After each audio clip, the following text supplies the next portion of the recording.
Bonjour à toutes et à tous, je vous propose une minute pédagogique. Aujourd'hui, on va s'intéresser à la notion de démarche pédagogique. Alors, de quoi parle-t-on? Qu'est-ce que ça veut dire? Je vous propose une rapide définition. Donc, une démarche pédagogique, ça évoque la manière de progresser vers un but pédagogique.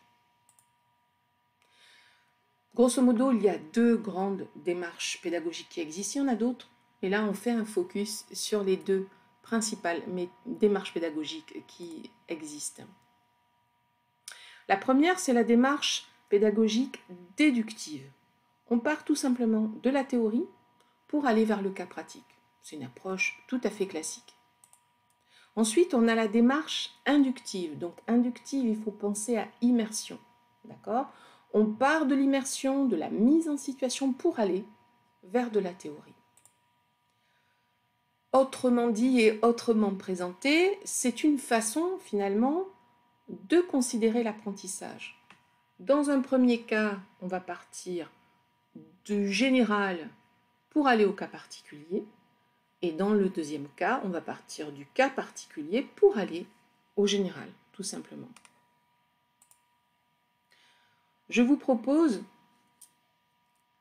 un point par rapport à la posture du formateur là-dedans. Une démarche inductive veut mettre l'apprenant au cœur de la pédagogie. Donc là, le rôle du formateur, en fait, c'est d'être tuteur, facilitateur. Il est une personne ressource. On considère que le savoir est partout, puisque le savoir ne vient pas uniquement du formateur, puisque les apprenants sont en posture de construction. La démarche inductive, s'il faut donner un exemple, avec le formateur en mécanique, imaginez, il va préparer une panne pour ses apprentis, ou pour ses apprenants, et ces derniers doivent trouver comment réparer cette panne. Donc, le but, c'est pas de donner la théorie avant, de donner les listes de pannes possibles, de décomposer le moteur, non. Le but, c'est on observe, on analyse, et ensuite on va en déduire, en sortir une théorie. Donc c'est vraiment par l'immersion que les apprenants vont apprendre.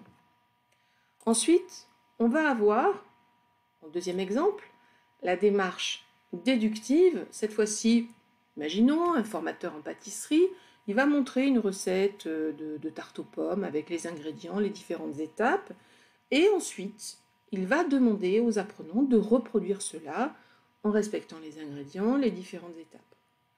Donc même s'il y a derrière un exercice, cela reste une démarche déductive, c'est-à-dire qu'on va partir de la théorie pour aller à la pratique. Je vous remercie pour votre attention.